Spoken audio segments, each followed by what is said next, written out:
మొట్టమొదట ఈ శూర్పణఖ సబ్జెక్ట్ చూద్దాం మిత్రులారా. శూర్పణఖ ముక్కు చెవులు కోయడాన్ని నేను విమర్శించాను. ఎవరో ఒక యూట్యూబర్ పెద్ద మనిషి, వీళ్ళంతా యూట్యూబర్లకు జ్ఞానం ఎక్కడి నుంచి వస్తుందో తెలియదు.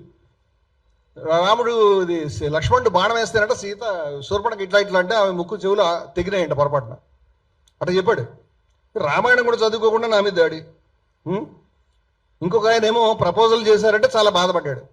నేను బాధపడేది ఏంటంటే శూర్పణఖ సంబంధించిన ఘట్టం అనేది రామాయణంలో చాలా మంది విజ్ఞులు పెద్దలు కూడా తప్పుపట్టి ఉన్నారు. అది ఏమంత మనం గర్వించేంత విధంగా లేదు. ఇక్కడ స్వామి వివేకానందుడు అయితే అసలు రాక్షసుడు అంటే ఎవరు? పెద్ద పెద్ద ముక్కులు కాళ్ళు చెవులు ఉన్నటువంటి వేరే వేరే ప్రాణులు ఉన్నట్టుగా మనకి ఇప్పటిదాకా ఏ రోజు దొరకలేదు కదా. మరి వానరులు అంటే ఏ కోతులు ఆ విధంగా చేయలే కదా. అంచేత వాళ్ళు ఆదివాసులు అయి ఉంటారా? వీళ్ళు నియాండర్తల మానవులు అయి ఉంటారా? నియాండర్తల మానవులు హోమోసేపియన్స్ ఒకేసారి భూమి మీద ఉన్నారు. ఇట్లాంటి చర్చలు కూడా వివేకానంద సాహిత్యంలో మనకు కనిపిస్తుంది. ఆమె నేను నిన్ను ప్రేమించానని లేకపోతే నీతో ఉంటానని చెప్పిన తర్వాత రాముడు ఈ మాట అంటున్నాడు. ఇది రామాయణంలోని యుద్ధకాండం ఆచార్య పుల్లెల శ్రీరామచంద్రుడు గారి యొక్క చాలా ప్రామాణికమైన అనువాదం, ఆర్ష విజ్ఞాన ట్రస్టు. ఆయన ఏమంటున్నాడంటే అరణ్యకాండలో శూర్పణఖ ప్రపోజ్ అంటే కోపం వస్తుంది. నిన్ను వలచాను, నిన్ను మోహించాను, కావాలంటే వీళ్ళందరినీ వదులుచుకుని నువ్వు నాతో ఉండు అనే టైప్లో చెప్తుంది. అప్పుడు రాముడు చెప్పిన మాట కొంచెం బాధ అనిపిస్తుంది. ఏమంటాడంటే ఆయన చిరునవ్వు నవ్వుతూ చెప్పాడట, నేను ఇక్కడ శ్లోకం చదవట్లేదు, అనువాదం మాత్రం చదువుతున్నాను, ఎందుకంటే టైం పడుతుంది, వేరే ఏం కారణం లేదు. పూజ్యురాల నాకు వివాహమైనది, ఈమె నాకు చాలా ఇష్టురాలైన భార్య. నీ వంటి ఆడవాళ్లు సవతి ఉండుట ఏమాత్రము సహించరు. నాకు భార్య ఉంది, ఈమె నా భార్య ఉంది, సవతి ఉంటే కనుక వాళ్ళు ఒప్పుకోరు కదా. అందుచేత నెక్స్ట్ శ్లోకంలో చెప్తున్నాడు, లక్ష్మణుడను పేరు గల ఈతడు నా తమ్ముడు, మంచి శీలము కలవాడు, చూచువారికి ఆనందము కలిగించేవాడు, శోభ కలవాడు. షాకింగ్ ఏంటంటే వివాహము కానివాడు అని చెప్పాడు. వివాహము కానివాడు అనడానికి అకృత దారశ్చ వివాహము కానివాడని ఇక్కడ ప్రతిపదార్థంలో కనిపిస్తుంది. శ్లోకంలో అదే మాట, శ్రీమాన్ అకృత దారశ్చ అని ఉంది. వివాహము కానివాడు పరాక్రమవంతుడు. ఇతడు ఇంతవరకు భార్య సౌఖ్యం తెలియనివాడు, పెళ్ళేవలదని చెప్తున్నాడు కదా. భార్య కావాలని కోరిక కలవాడు, చూచుటకు అందమైన యువకుడు, ఇతడు నీ రూపముకు తగిన భర్త కాగలడు. రాముడు ఆమెని నిరాకరించుంటే బాగుండి ఉండేది, కానీ లక్ష్మణుడి మీదకి ఆయన పంపించడం అనేది అది కూడా అబద్ధం చెప్పి ఆయనకు పెళ్లి కాలేదు అని కష్టం అనిపిస్తుంది. రాముడు అబద్ధం చెప్తాడని నేను అనుకోను. రాముడి యొక్క విషయానికి సత్యవంతుడని నమ్ముతాం. మరి ఇక్కడ అబద్ధం స్పష్టం కనిపిస్తోంది. ఇది ప్రక్షిప్తమా, ఎవరైనా చేర్చారు నాకు తెలియదు. ఒక షటిల్ కాక్ మాదిరిగా శూర్పణఖని రాముడు లక్ష్మణుడు అటు ఇటు పంపిస్తారు. ఇక్కడ రాముడు ఫస్ట్ లక్ష్మణుడి దగ్గరికి, ఆయనకి పెళ్ళి అవ్వలేదు, భార్యా సౌఖ్యం కూడా తెలియదు, ఆయనతో ఉండు సుఖంగా ఉంటుంది చెప్తాడు.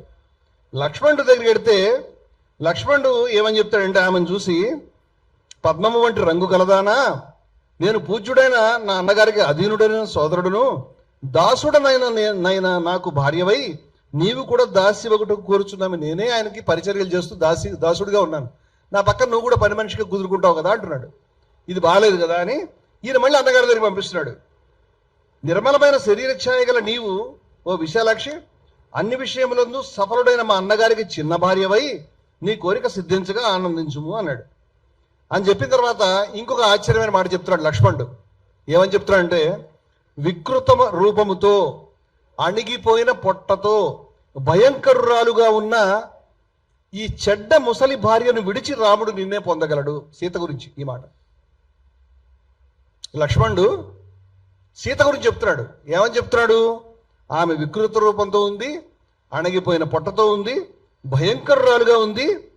ఈ చెడ్డ ముసలి భార్య చెడ్డది, ఈమెను వదిలిపెట్టేసి రాముడు నీతో ఉంటాడు అని చెప్తున్నాడు సీతను చూపించి.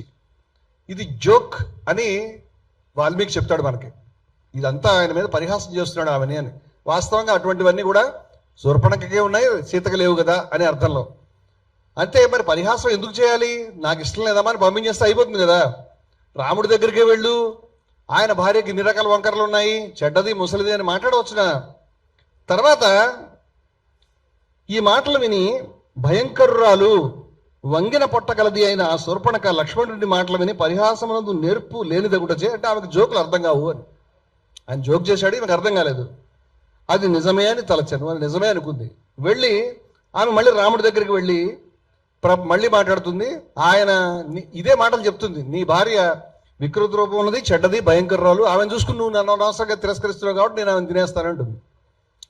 రాక్షసురాలు కాబట్టి తినేస్తావంటే రాముడు ఆమెను అడ్డుకున్నాడు అనేటువంటి మాట ఇక్కడ వచ్చింది. సీత మీదకి ఆమె పరిగెట్టుకుంటూ వెళ్ళింది. అప్పుడు మహాబలశాలి అయిన రాముడు మృత్యు పాశము వలె వచ్చి మీదకు పడుచున్న ఆమెను అడ్డుకుని లక్ష్మణునితో ఇట్లు పలికను. ఆమెను అడ్డుకున్నాడు రాముడు. అయిపోయింది, హాల్టెడ్. ఆ తర్వాత పనిష్మెంట్ చెప్తున్నాడు. అంటే ఆమె తినడానికి వచ్చింది కాబట్టి, అంటే అడ్డుకోగల సామర్థ్యం ఉన్నప్పుడు ఆమెను పంపించగలుగుతాడు కదా నా మనసుకు తోచింది. సౌమ్య లక్ష్మణ, క్రూరులైన చెడ్డవారితో ఎన్నడూ పరిహాసం చేయకూడదు. అంటే పరిహాసం చేసి చెడ్డ భార్య, ముసలి భార్య, నువ్వు సీత గురించి నువ్వు చెప్పింది జోక్ అని ఇక్కడ చెప్తున్నాడు. ఇలాంటి చెడ్డవాళ్ళతో నువ్వు పరిహాసం జోక్ చేస్తావేమిటి అంటున్నాడు. కానీ అంతకుముందే రాముడు లక్ష్మణుడికి పెళ్లి కాలేదని, భార్యా సౌఖ్యం లేనివాడని చెప్పింది, అది కూడా పరిహాసమే. రాముడు కూడా చేశాడు ఆ పని. వైదేహి ఈమె చేతిలో మరణించవలసింది ఎట్లో జీవించి ఉన్న చూడుము. ఈ ఓ పురుష శ్రేష్ఠుడా, ఈ రాక్షస స్త్రీ వికృత రూపంతో పెద్ద ఉదరంతో చాలా మదించి ఉన్నది, చెడ్డ స్వభావం కలది, అందుకే ఈమె ఆకారమును అంగవిహీనమై వికృతముగా ఉండినట్టు చేయుము అని. అప్పుడు మహాబలశాలి అయిన లక్ష్మణుడు రాముడి మాటను విని కోపించి రాముడి పార్శ్వమునంతా ఆయన పక్కన ఉన్నటువంటి ఖడ్గమును తీసుకుని, ఒక కత్తి తీసుకుని ఆమె ముక్కు చెవులు కోసివేసను. ఇది విషయం. ఇక్కడ ఈ సబ్జెక్ట్ చెప్తున్నప్పుడు అసలు ఇది నిజంగా రామాయణంలో ఇట్లా రాశారా? నిజంగా వాల్మీకి రాముడి చేత అబద్ధాలు ఆడేవాడి కింద, లేకపోతే లక్ష్మణుడికి సీత గురించి కూడా జోకులు వేయగలిగిన మనిషి కింద, రాముడు లక్ష్మణుడు ఒక స్త్రీని, ఒక రాక్షస స్త్రీ, అటు ఇటు ఆయన్ని ప్రేమించని ఈయన ప్రేమించిన ఆయన పరస్పరం పంపించుకుంటూ ఆమె అటు ఇటు పరుగులు ఎత్తుతున్నప్పుడు, మరి రాముడి భార్యను తినడానికి వచ్చినప్పుడు మరి ఆపిన తర్వాత కూడా పనిష్మెంట్ కింద ఆమె ముక్కు చెవులు కోసారనేది నాకే కాదు చాలా మందికి హృదయ విదారకమైనటువంటి విషయంగా ఉన్నది. ఒక స్త్రీకి ఏ రకమైన శిక్ష అయినా కంటే కూడా ముక్కు చెవులు కూడా చాలా తీవ్రమైన శిక్ష. నన్ను అడిగితే చంపడం కంటే పెద్ద శిక్ష. జీవితాంతం కోసిన ముక్కు చెవులతో ఆమె తిరగాలి. ఇది చాలా కఠినమైన క్రూరమైన శిక్ష. ఈ శిక్ష విధించడం అనేది నాకు కష్టం అనిపించింది. ఇది చాలా మందికి కష్టం అనిపించింది. ఈ మాటలు అన్నప్పుడు నేను మరి ఈ విధంగా ఒకళ్ళనొకళ్ళు ప్రపోజ్ చేయడమో, లేకపోతే మాట్లాడడమో, లేకపోతే కలవడమో ఇలాంటిది కృష్ణుడి దగ్గర కూడా జరిగింది కదా, మరి ఆయన ముక్కు చెవులకు వస్తారని నేను అడిగాను. వాస్తవం గమనించాల్సింది ఏంటంటే, మీరు కరెక్ట్గా ఆర్గ్యుమెంట్ వింటే కృష్ణుడు ముక్కు చెవులు కొయ్యాలని నేను చెప్పట్లేదు, ఎవరి ముక్కు చెవులు కొయ్యకూడదు అని చెప్తున్నాను. అసలు ఆవిడది కూడా ఈయనది కొయ్యరు కదా, అందుకని ఆవిడ కూడా కొయ్యకూడదు. కొయ్యడం అధర్మం అని చెప్పడం నా ఉద్దేశం. ఉదాహరణకి మొన్న ఊపా చట్టం గురించి నేను మాట్లాడుతూ పవన్ కళ్యాణ్ మీద 70 ఉపా కేసులు పెట్టాలి అన్నాను. పెట్టమని అర్థం కాదు, పెట్టాలేమో అన్నాను. ఆ వాక్యం కూడా స్పష్టంగా లేదు. అయితే దాని అర్థం వెళ్ళి పవన్ కళ్యాణ్ మీద 70 కేసులు పెట్టమని అర్థం కాదు. చాలా మంది అలా కూడా మాట్లాడారు. నేను అలా అనలేదు. నేను అంటుంది ఏంటంటే ఆయన మీద రావణ్ మీద పెట్టడం అనేది అసమంజసం అని చెప్పడానికి చెప్పాను. అలాగే శూర్పణఖ యొక్క ముక్కు చెవులు కోయటం అసమంజసం నా అభిప్రాయం అండి. నేను అభిప్రాయం చెప్పాను. అంతేగాని కృష్ణుడు ఆయన యొక్క రాసలీలలు నాకు చాలా ఇష్టం, రాధ అంటే నాకు చాలా ఇష్టం, అదే నేను చాలా పరవశంగా ఉంటాను. నాకేమి ఆయన కన్సెంట్తో ఉన్నటువంటి మగవాళ్ళను ఆడవాళ్ళు కలవడం పట్ల నాకు సంపూర్ణమైనటువంటి ఏకీభావం ఉంది. దాన్ని చాలామంది భయపడినట్టు వాళ్ళకి నిజంగానే ఆయన అస్కలిత బ్రహ్మచారి లాంటి దరిద్రపు చర్చలు నేను చేయలేదు. కృష్ణుడి యొక్క రాసలీలలు, కృష్ణుడి యొక్క లీలలు నాకు చాలా ముఖ్యమైన, చాలా ఇంపార్టెంట్ విషయాలు తప్పితే నేను ఆయన దూషించే ప్రయత్నం చేయలేదు. అయితే ఇక్కడ నేను మాట్లాడుతున్నది శూర్పణఖ అన్యాయం గురించి. శూర్పణఖ జరిగిన అన్యాయం చాలా మంది చెప్పారు. ముఖ్యంగా రాముడు అసత్యం ఆడటం చాలా దుఃఖాన్ని కలిగిస్తుంది. ఇది యథాతథంగా తీసుకుని మాట్లాడాల్సిన అవసరం లేదు. నాకు తెలిసి రామాయణంలో ప్రక్షిప్తాలు ఉన్నాయి.